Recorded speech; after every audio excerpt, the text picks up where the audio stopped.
A new paradigm of medicine is emerging despite Big Pharma's efforts to crush it. Called functional medicine as opposed to pharmaceutical medicine, its practitioners are far better trained in biochemistry than most conventional doctors. I think it's interesting to me as a medical professional to realize that only 65 of 192 medical schools in this country require any training in biochemistry at all. And of those, only one semester is required. And yet biochemistry is the key to understanding how the body actually works. It's the basis for understanding the origins of chronic disease, and that's why it's the bedrock of functional medicine. Functional medicine looks at healing as the process of creating that word homeostasis, or biochemical balance, throughout the body. Without biochemical balance, you're not going to be healthy, no matter what medicine you take. Now, functional medicine recognizes that your body operates as an interconnected set of biochemical systems, and what happens to disturb balance in one system affects every other system. Because pharmaceutical medicine disrupts this balance, conventional doctors can't afford to look at medicine in that way. Functional medicine researchers looking at medicine through this biochemical lens were the first to discover and publicize the fact that sugar, not saturated fat, is the cause of cardiovascular disease. That type 2 diabetes can be completely reversed. That homeostasis is the true measure of health and the importance of the microbiome in creating that balance.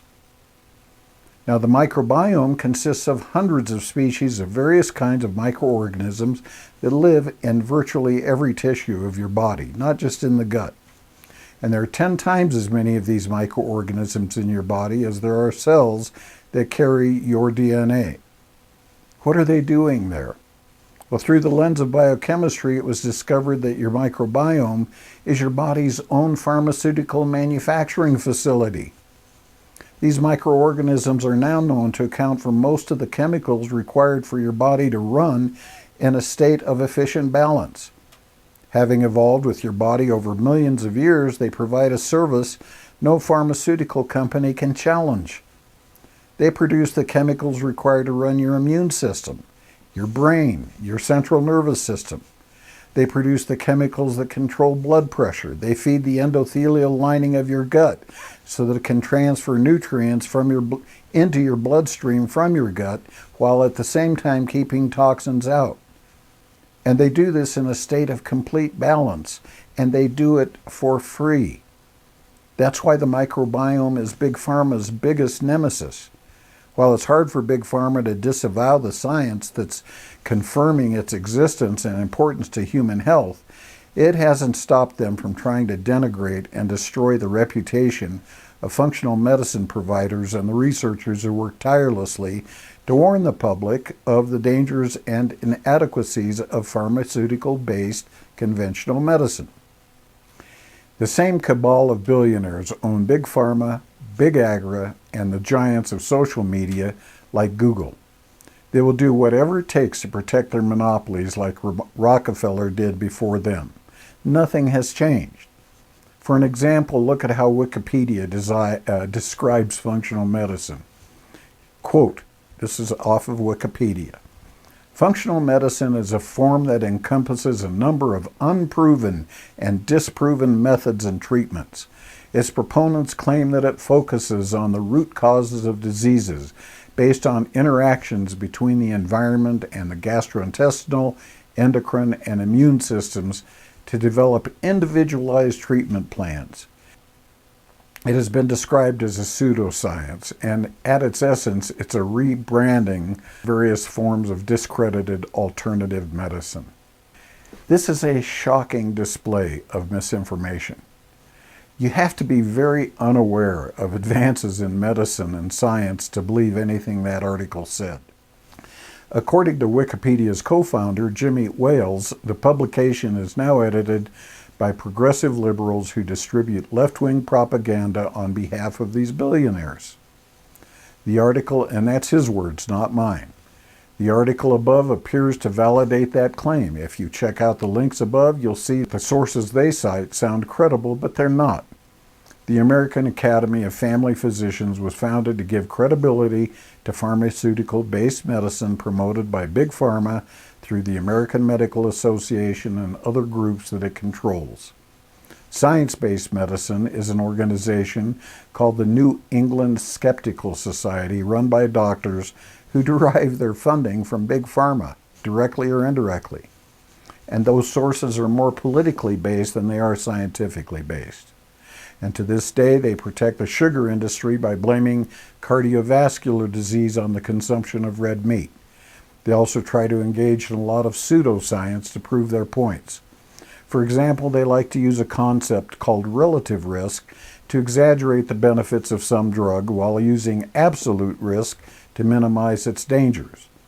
Now that's a problem so common and so dangerous that it bears closer examination. Here's an example of how it works. Let's say we do a study on how some medication works on 1,000 people. If 2 people exhibit some condition without taking the medication, and only 1 in that study exhibited that condition with the medication, the claim would be that the medication reduced the risk of the condition by 50%. That's a gross exaggeration intended to deceive the public. On the other hand, let's say 2 people who took the medicine suffered an adverse event versus 1 of those who didn't take the medicine. They would then claim that the medicine only caused a problem in 0.1% of those taking it. That presents a very distorted view of the risk-reward ratio that patients rely upon to make informed decisions about their health care. Nevertheless, to a rapidly increasing number of doctors and researchers, it is apparent that functional medicine is the future of medicine. Now, what's the difference between functional medicine and pharmaceutical medicine? Let's look at a practical example. If you go to a conventional doctor complaining of heartburn, it's likely your doctor will prescribe a pharmaceutical called a proton pump inhibitor, which is just a fancy name for a chemical that will cause your stomach to make less stomach acid. Now, these will work to reduce the symptoms of acid reflux within 24 to 48 hours. You get the prescription, you go home, you take the pill, and sure enough, you don't suffer from heartburn as long as you take the pill. Now, if you go to a functional medicine doctor, he or she will likely recommend an acid supplement to make your stomach more acidic, not less. That may sound crazy to you, but when you take the supplement, sure enough, you don't suffer from heartburn within 24 to 48 hours either. The result is the same. So why is the difference important? And to understand the difference, you've got to look beyond the obvious acid equals heartburn connection to understand how the body is designed biochemically. The stomach has an entrance and an exit. The entrance is called the hiatus, which serves as the transition from the esophagus to the stomach. The stomach is protected from the corrosive effects of digestive acids by a mucus layer.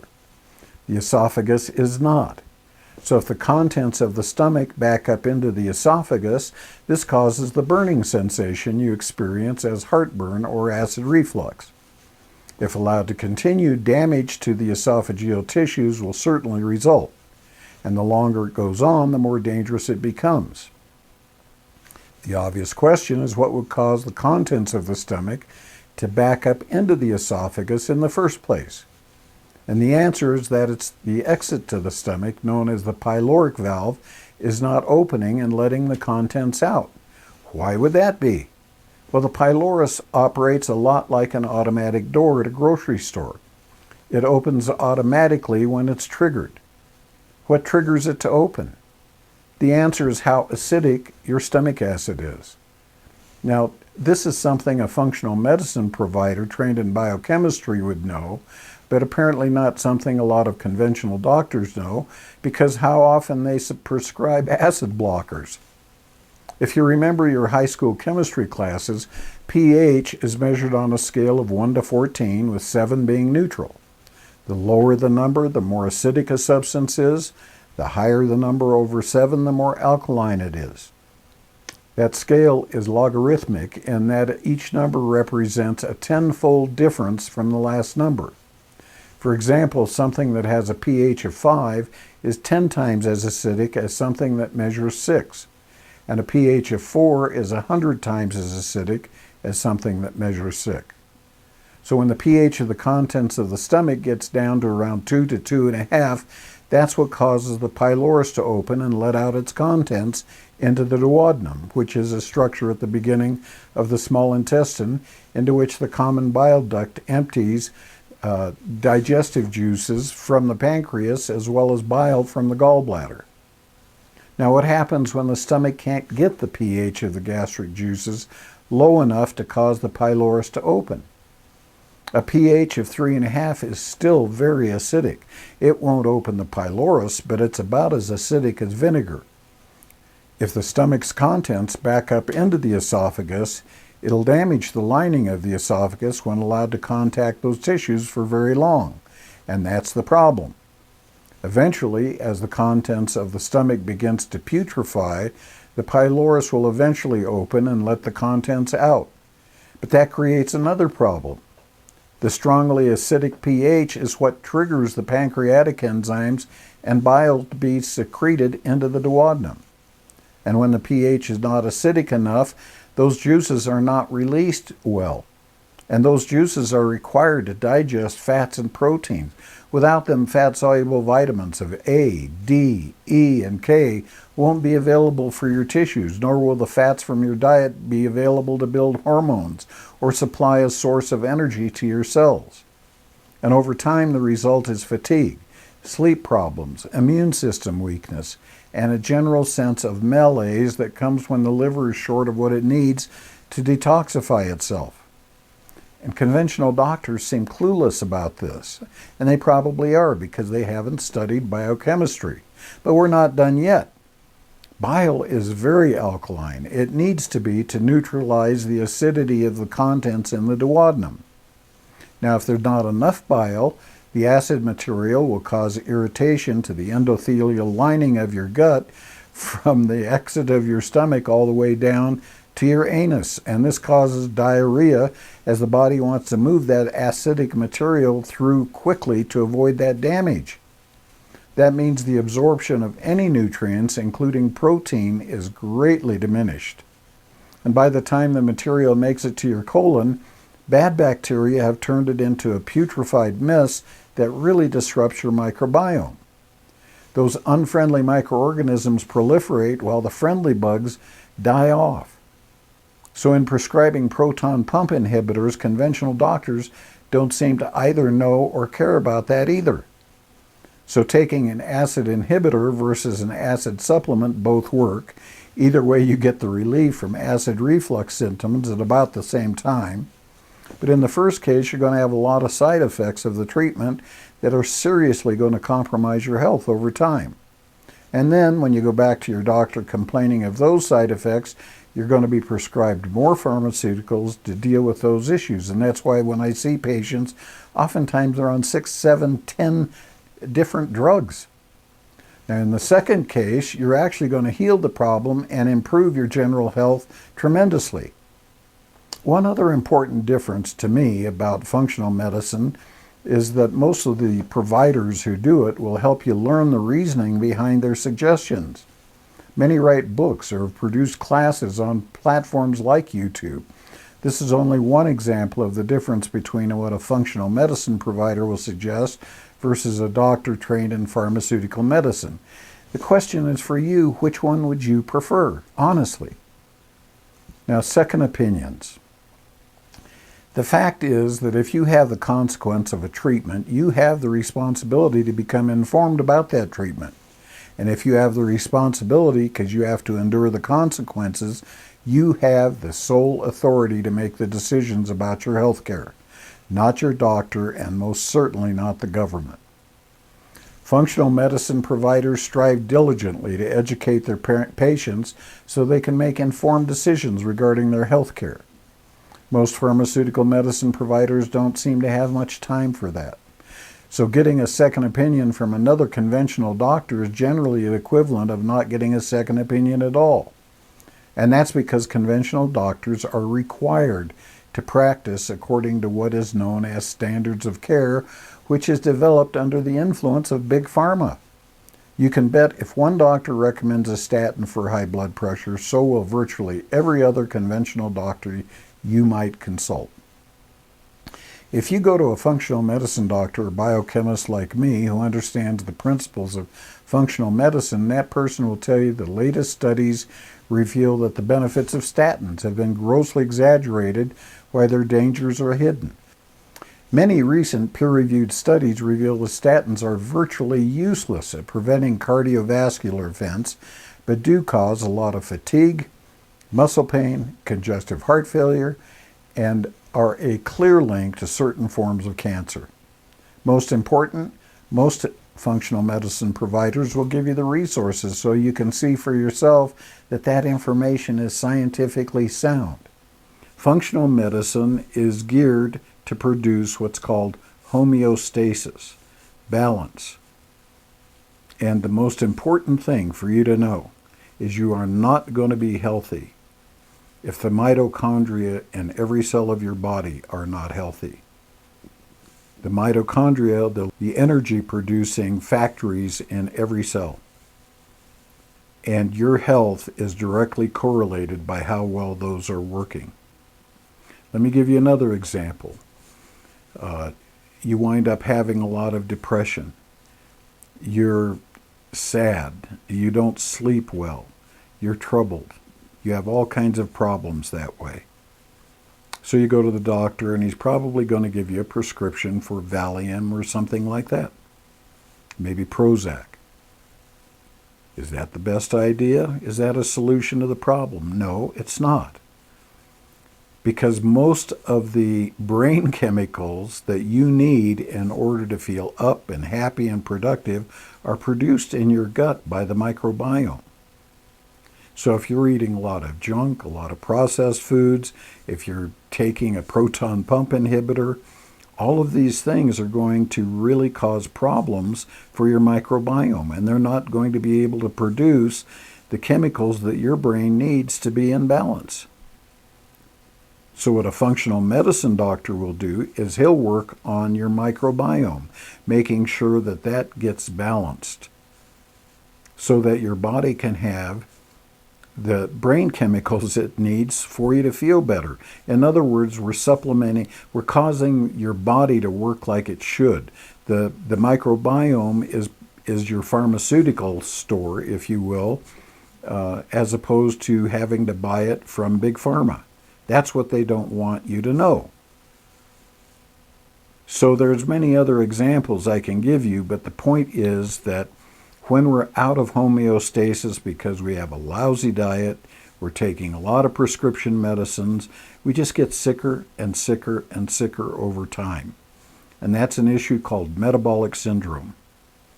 And right now in the country, according to the Center for Disease Control, over 80%, actually 88% of the population is suffering from some form of metabolic syndrome that will eventually cause that person to develop diabetes, heart disease, cancer, and a whole wide variety of other diseases that will eventually kill them.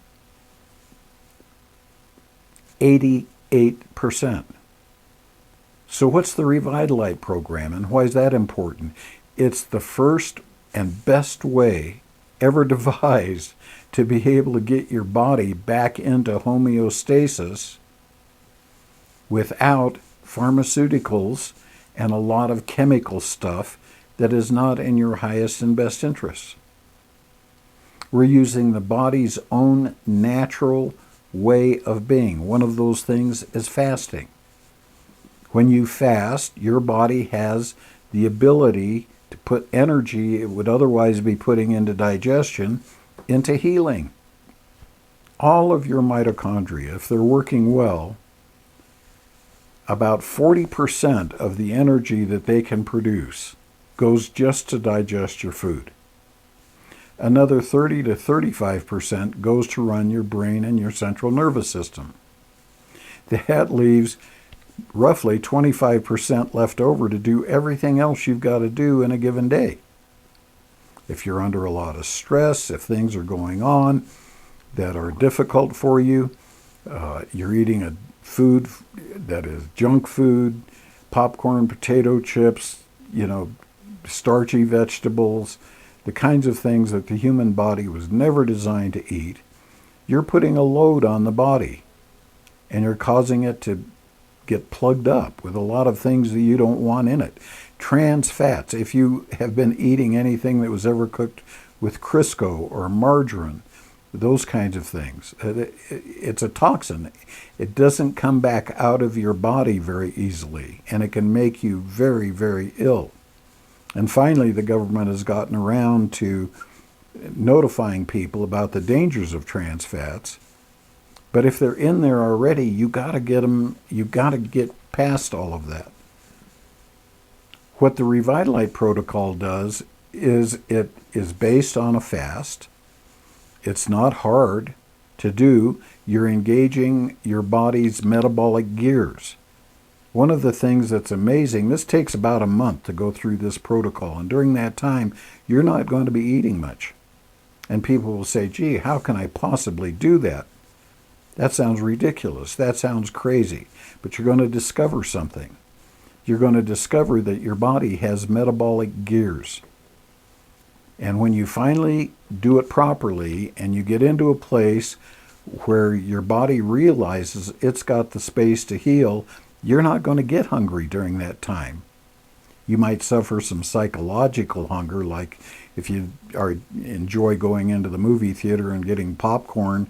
When you smell that popcorn going into the theater, you're going to say, oh, I'm hungry. But as soon as the trailers start showing, all that goes away and you forget that you were hungry. That's not hunger. That is psychological conditioning that attaches appetite to popcorn. That's not the same thing as true hunger. So you're not going to get hungry. Your body is going to shift metabolic gears, and it's going to go into doing what it's been wanting to do probably from the time that you've been a kid. And that start cleaning itself out. And you want it to have all the energy that it needs to be able to do that. Well, to do that, you're also going to have some nutrition, and it's going to come in the form of broths, and it's going to come in the form of saturated fat, believe it or not.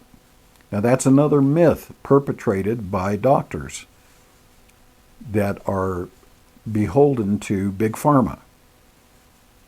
The myth is, and this has been completely disproven now by I don't even know how many studies over the course of the last 5 years, that saturated fat does not cause heart disease. I'll bet you didn't know that. Saturated fat does not cause heart disease. The myth is that saturated fat raises cholesterol levels. Cholesterol levels create plaquing in the arteries, and this is what causes cardiovascular disease, the potential for heart attacks and strokes. Completely untrue. Completely untrue. And that whole story got started about 50 years ago by people from the sugar industry who went to Harvard University and bribed them to write a paper, $50,000. This is all, it was in the New York Times. $50,000 to blame heart disease on saturated fat because they didn't want people recognizing that sugar is the culprit. Sugar is what causes heart disease and cardiovascular disease, as well as a whole bunch of other problems. Now, your cholesterol will go up if you're eating a lot of saturated fat, but it doesn't cause heart disease. It just doesn't. And there are study after study after study after study done in just the last 5 years that absolutely proves that's true. And that's why people going on, say, something like the carnivore diet or a keto diet reverse all kinds of diseases that they've been struggling with all their life. They lose all the unnecessary weight. Obesity is fixed. In the ReVitaLight program, it's totally capable of reversing diabetes and all of the problems that go with it. So ReVitaLight is based on these principles of functional medicine.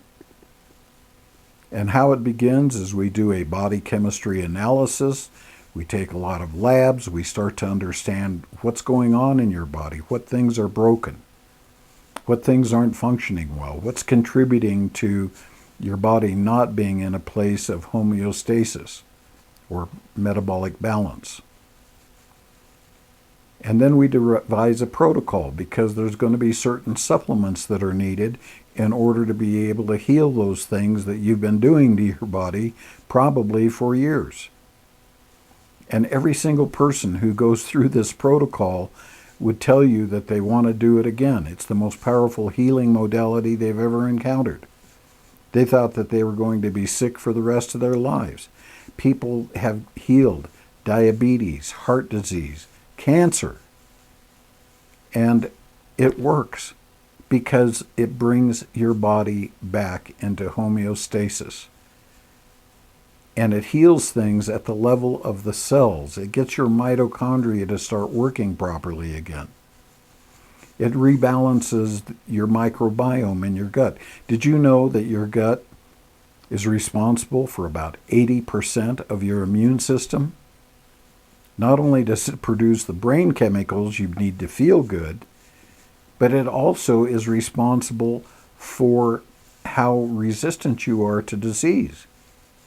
And when you're eating a diet that creates a microbiome that's compromised, you're not going to be able to ward off these weird viruses. So I don't mean to be casting any kind of shade on doctors, by the way. Most of the doctors that I encounter all the time, and I deal with them every day with my patients, they're fascinated about functional medicine. They can't tell people to fast and do the kinds of things that functional medicine calls for, because if they do, they're going to wind up losing their license, because the pharmaceutical companies have created this thing called standards of care, and if you don't operate according to those standards of care, you can be sued. And the pharmaceutical companies are interested in protecting their profits and their turf more than they're interested in helping you heal. But doctors aren't the same way. Most of the doctors I deal with want to help you heal. And more are starting to get fascinated by functional medicine. More and more are starting to follow some of the gurus in functional medicine out there that I follow. And they're switching. And that's something that's causing pharmaceutical companies, big pharma, a lot of concern right now. So if nothing else from this video, realize that what you're looking for is a functional medicine provider, somebody like me who is what's called a patient advocate. My job is to give you a true second opinion on the other side of the big pharma paradigm. Check out ReVitaLight. Do yourself a favor. If you want to get healthy and stay healthy, ReVitaLight and the diet that we'll put you on at the end of it is going to be very satisfying. You're going to like it. You're going to enjoy your food. You're going to enjoy what you get to eat. But the most important thing is you're really going to enjoy how you feel. With a lot of these problems going away, your skin is going to get way better. You're going to lose all that excessive weight. Your hair is going to look better. You're going to sleep better at nighttime. And most of all, you're not going to be suffering. If you have diabetes, and 50% of the country has diabetes in one form or another, all of those symptoms are going to go away. Peripheral neuropathy, poor circulation. How would it feel if you could wake up in the morning feeling alert and strong and able to go on with your day and be productive and not have to struggle feeling like you're carrying lead weights around on your feet? That's what you get when you do ReVitaLight. As I said, I have yet to meet anyone in a matter of several years now that we've been doing this protocol. We've had many, many people do ReVitaLight.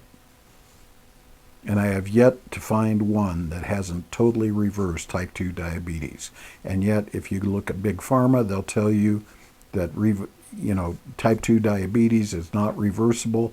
You're going to be on their drugs for the rest of your life. Not true. Cancer patients. I've had a number of cancer patients heal cancer using ReVitaLight. Completely heal cancer. They've been given 6 months to live. And they've healed. And they're alive today, 10 and 15 years later, and healthy. That's not an exaggerated claim, it's for real. You owe it to yourself to check out ReVitaLight. Aloha.